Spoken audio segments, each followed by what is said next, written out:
I have made my first ever beer.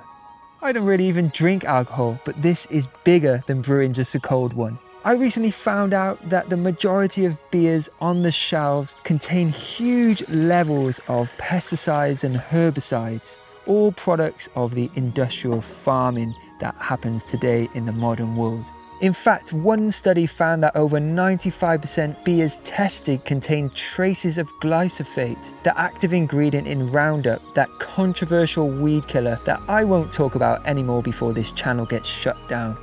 It made me think, what happened to the craftsmanship of local beer that our ancestors would have made before big global distribution and chemical farming? You know, beer was always sort of a sign of the season or had tastes of the season, and it was more of a ritual process, particularly the making. But I feel I needed to sort of reconnect to those ancient practices and have a go at making a beer with what I found in my garden wild. No sort of industrial farmed grains or hops. Could I make a beer like my ancestors did with just what I found in my garden? And this is the result, my homestead beer.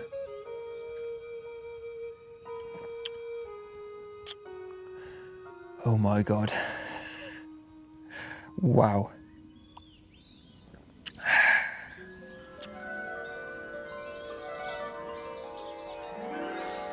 So in traditional beer making or modern beer making, obviously you've got your oats and your barley and your other grains and hops to add flavour and different herbaceous notes to the finished beer. I don't have those grown in my garden, but I do have some very rich and aromatic flavours that I can harvest amongst my garden, even wild plants. I think I'm going to get a real wild flavour here, thanks to things like stingy nettle. That's the first ingredient I'm going to pick, and it's going to be the base of my infusion.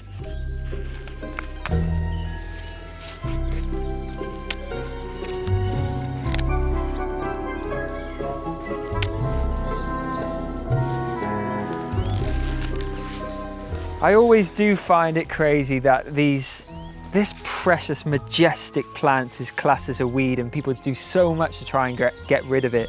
And it's exactly the same with the next ingredient I need to gather for this beer. Dandelion root, in fact. This is going to add a incredible nuttiness, almost like a coffee note, because we're going to roast it before we put it into the infusion.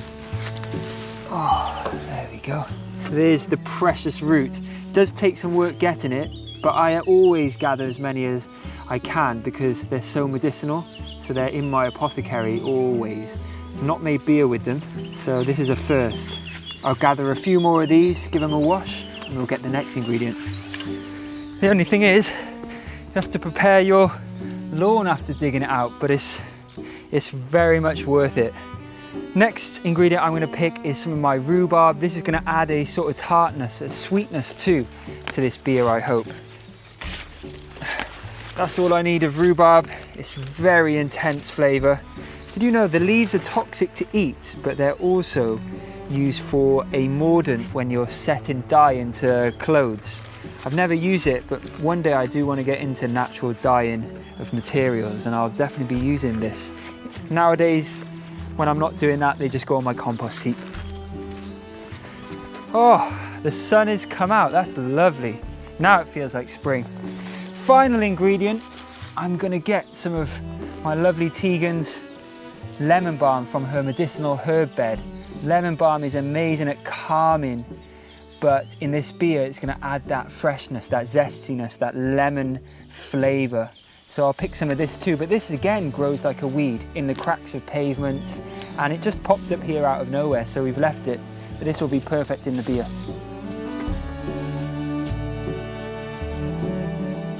Gosh, making a beer is actually so much easier than you can imagine. We've been doing it for thousands of years, there's alcohol being made. Something about us humans and enjoying the odd beverage every now and then. Now, I don't really drink much alcohol, but I'm definitely going to try my spring garden brew on a special occasion, especially with it being so organic. Lots of the beers that you can buy from the supermarkets these days and anywhere are full of all the pesticides that I use to grow the grain. And, you know, I mean, I guess you're not drinking beer for health, but you don't want that stuff in there as well. It's just an extra bad thing to worry about. But what I'm going to do with these herbs is give everything a really good wash. The dandelion root I'll scrub and get onto a baking tray and into the oven to roast until golden. Everything else goes into my saucepan, and I'll add around 3 litres of water and bring it to a simmer.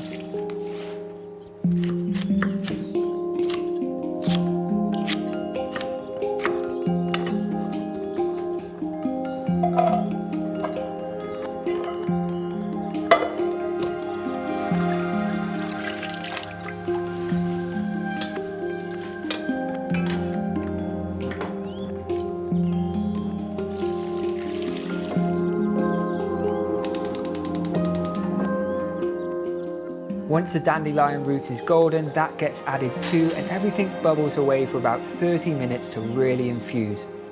All right, this actually creates such a pleasing and unique scent. It's herbaceous, it's tangy, it's so good. I feel like I could just drink it now as a tea, and I could. It would be very healing actually. But there's one ingredient that I've got to add, because rare occasion when I have a beer, you know, it needs to have like a bit of a head, a foam on top. And I was doing my research of how to achieve that, and I stumbled across adding a specific herb that actually will create that, because it contains something called saponins, which is that soapy sort of consistency, and the protein in it amongst everything else in this beer will help add a head to this beer. That extra ingredient that is optional I'm going to add is called yarrow, and it's my favorite herb. It's actually from my garden. I picked it last year and dried it. Just 2 tablespoons of that should add a lovely head to my beer.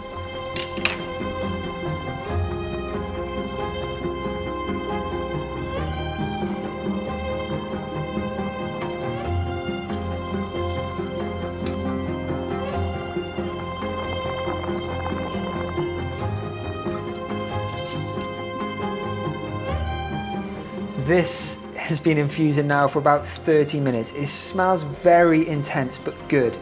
We're actually going to dilute this slightly, so don't worry if you think it's too strong. And you can tell it's ready by just the color of the liquid. All of the goodness, all that flavor is steeped out now. I'm going to pass this into another saucepan, and then I will stir in the all-important sugar that's going to help this beer turn into a beer and ferment. After straining, my nettle mix is composted, and then I wash out the pan to get the infusion back into it, because we're going to add some sugar now.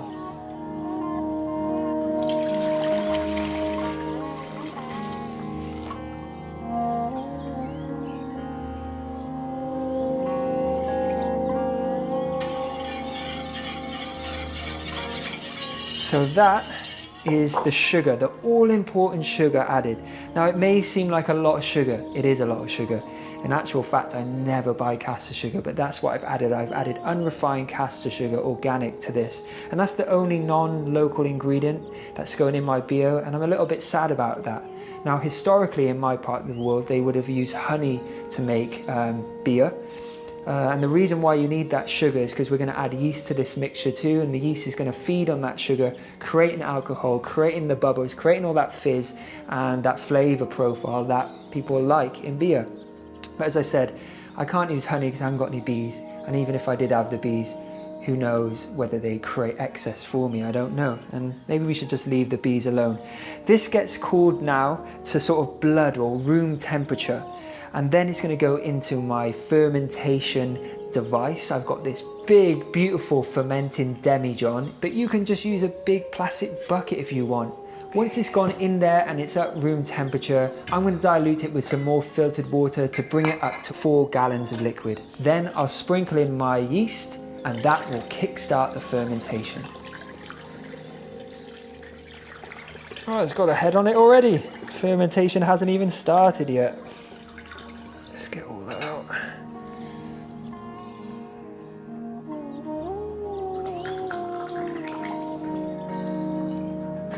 All right, so I'm gonna add some brewer's yeast now. This is yeast specifically for making beer or wine. I'm gonna add a teaspoon because I've got 4 gallons of liquid. After adding the yeast, my airlock goes on. This is just a device to let out any gas as it's created. However, you could just use a sheet of muslin or some cheesecloth just on top to let out any gas and not let any bad bits in. I'll add a little vodka into my airlock to keep it sterile. So the beauty of using a simple airlock like this is that we can see when fermentation is underway. What's going to happen is this mixture is going to create this gas, and we'll see or hear the gas coming through this network of pipes, and you'll hear it bubbling that vodka. And also this is a great way to know when fermentation is slowed down. When you hear less bubbles, it's when it's time to bottle up. So we'll keep an eye on this for the next 7 to 14 days. I'll leave it somewhere warm to ferment. Guys, usually I'll wake up first thing and come down to my DIY mushroom farm and give them a little spray with water. But today I noticed something bubbling and some weird noises. I thought maybe my mushrooms come alive, but no, of course it's my spring garden beer. The fermentation is fully active now. This is a great sign to know that there's no issues and it's healthy. So I can see the gases escaping thanks to these airlocks. It's making all these lovely bubbling sounds, and it looks like a work of art to me. This looks brilliant, and you can see a nice head on it already. Hopefully that's a good sign to know that my beer, when we eventually drink it, is going to be beautiful with that nice head on top. When this starts slowing down, when you see less bubbles, that'll be the time when I start bottling it up in about a week's time, I imagine. After 2 weeks of anticipation and noticing that the fermentation had slowed down, it was time to finally bottle up my beer. I dug out my kombucha bottles and sterilised them in boiling water to kill off any unwanted bacteria that could spoil the batch. Once they cooled, I added half a teaspoon of sugar into each bottle. This extra sugar will help feed the yeast during the second fermentation, creating more of a fizz and giving the beer a livelier finish. Then it was time to go full Breaking Bad style and siphon the beer from the demijohn into each bottle. At this point, I really wished I had fermentation vessels with taps, but after a few tries, I got the hang of it.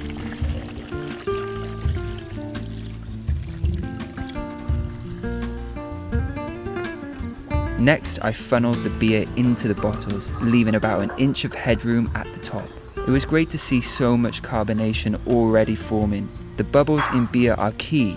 They carry the flavour notes across the taste buds and add that light, refreshing sensation to the drink. It's amazing that this effect is created with just yeast and sugar. If I had made a beer using more fruits and grains, I would have relied on the natural wild yeasts on the fruit skins instead of adding brewer's yeast. But by using brewer's yeast, it's a bit more foolproof, especially with my first attempt. The bottles are then capped to trap the gas. I use a handheld bottle capper, the same one I use for my kombucha, and I'll link all these products that I use in today's video in the description below. Finally, I label the bottles and leave them at room temperature for about 4 to 5 days to allow the second fermentation. After that, they go into the fridge to completely slow down the process. And at long last, my homestead spring beer was ready to be tasted.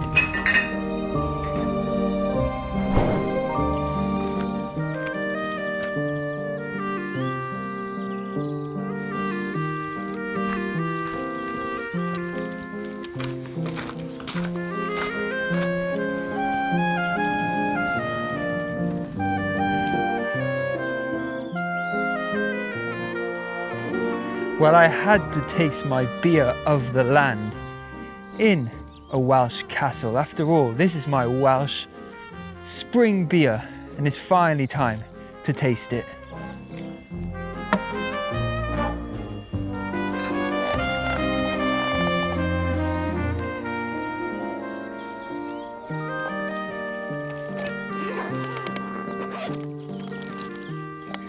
Well, here it is, ice cold, my spring garden beer.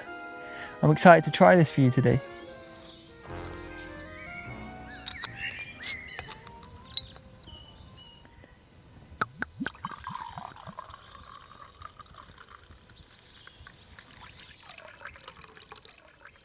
Oh.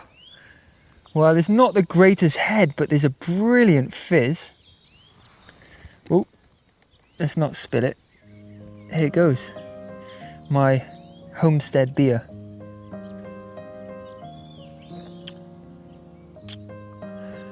Oh my God. Wow.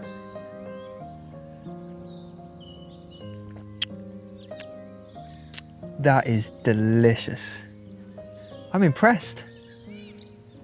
For a few roots and weeds and a bit of rhubarb, that is actually so delicious. Now, I can't drink too much of this because I did do the initial and post fermentation gravity, which works out the alcohol content, and it's about 10.5%, which is super strong. A few sips of this, for me, being a lightweight, it's not a good story, but I don't think you would drink a lot of this. I think this is something that you would sip and sort of dissect the different flavors, and I'm doing that as I speak. I get the sort of tang and sweetness from the rhubarb, which is incredible how that comes through. And there is a slight citrusy note that could be from the lemon balm, of course, but just the herbaceousness of everything we added. And there is a touch of bitterness, but nothing too bad from the actual dandelion root as well. Now, for my first ever brew, I'm really, really pleased with this. And it being totally natural with things from my garden is amazing feeling. I would love to make it even more natural and use local sugar, in a sense of maybe honey, or I don't know, maybe I could make some sugar from beets in the future. But this is very impressive. It's great to be able to appreciate my work and efforts in making this alcohol, this beer, because I was a bit conflicted about making this video.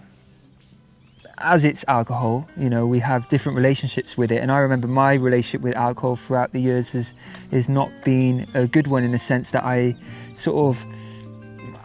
really thought of it in a bad light. And that was because, you know, as a youngster growing up in Wales, I remember when my friends were sort of drinking alcohol in sort of mid-teens, and I was always a bit unsure. But as soon as my 17th birthday came along, which seems so crazily young, I was sort of polishing up my shoes and going on a night out and drinking alcohol. It was almost like a rite of passage in becoming a man, which is a bit of a shame, really. But I didn't know anything else. That's what there was a big sort of drinking culture in the city where I grew up, and that was the thing to do. I didn't have any connection elsewhere, and especially working in kitchens as a young chef, that was a way of escaping after, you know, a week of really tough, hard work in the kitchens.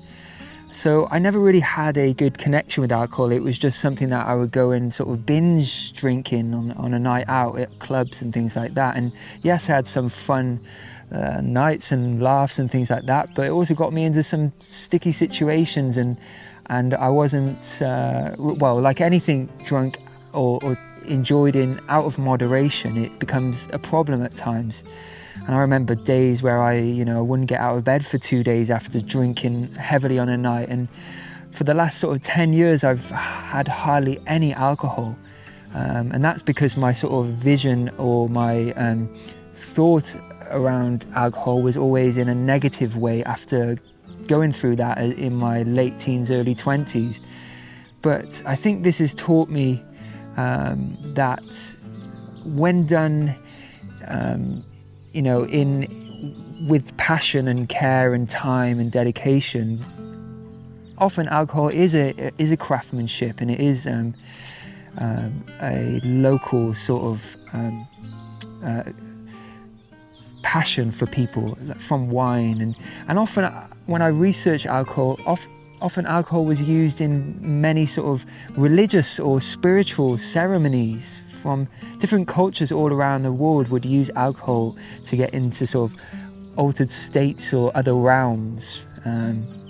Pagan tradition, Norse, they would have mead, even Christianity with wine, and there's so many in South America too. Alcohol was used, and I think in the Western world, in the UK and Wales where I grew up, it's been used and abused for so long, and the sort of craftsmanship and the industrialization and the sort of consumerism that humans are now it's just become another mass thing, another thing that we use to escape, and then it's very negative. And I'm not saying I'm going to start drinking often, but my thoughts about alcohol have changed quite significantly.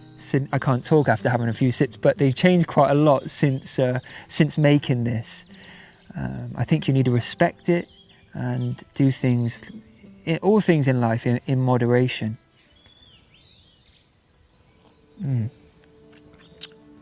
That is good. But I think nowadays, just to caveat what I was saying in my word salad after having a couple of the sips of alcohol, I've realized that that young boy that I was, that was sort of trying to find my way in the world and following the crowd and going on these nights out and drinking loads.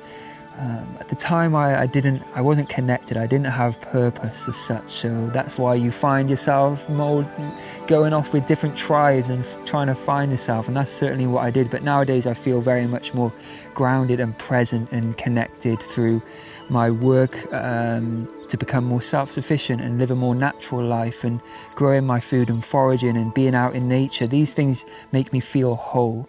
And now I can enjoy things like the craftsmanship of my alcohol, my beer, a lot more in a better setting.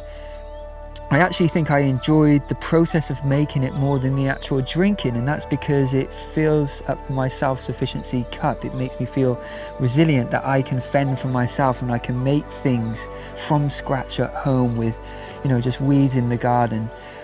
That makes me feel good, and that gives me purpose in so many areas of my life, from preserving my food for the winter, from making my herbal remedies. These are all things that I find entertainment in and keep me grounded. So I didn't expect this video to get quite as deep, although I'll probably watch it back and think, bloody hell, that's the few sips of beer talking. But it is very delicious. If you do enjoy a drink, and there's nothing wrong with that, I think about quality, think about locality and craftsmanship. And I think that's something I would advise people to do in all walks of their life, not just from food, but to clothing, to materials that they use on a daily basis. Try and think natural and local and seasonal as well. And then you're only going to get a better product and a better story behind the things you consume. So if you like this video, please like it, comment. Actually, I've turned comments off, so don't comment, but I appreciate your support just watching it, and subscribe to the channel. And if you want my cookbook Plant to Plate, which talks all about self-sufficiency, how to grow food, how to cook it, how to preserve it, then please order it now. So thank you for your support, and cheers. In Wales we say Yaki da. I think that's enough for me.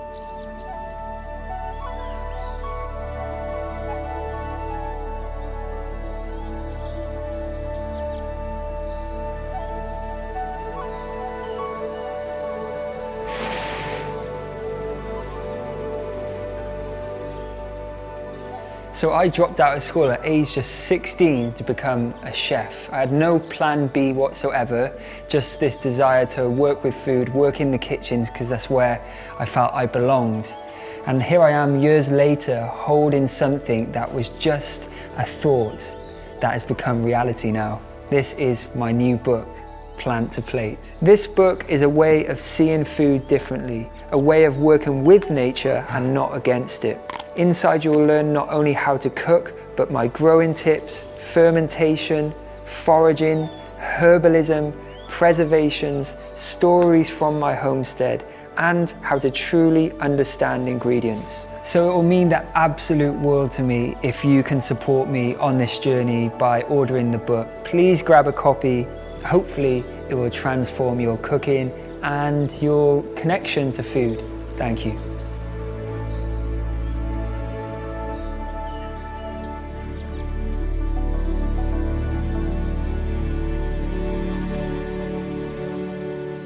totally not likely. Sorry. Sorry. Let me start again. 3, 2, 1, action.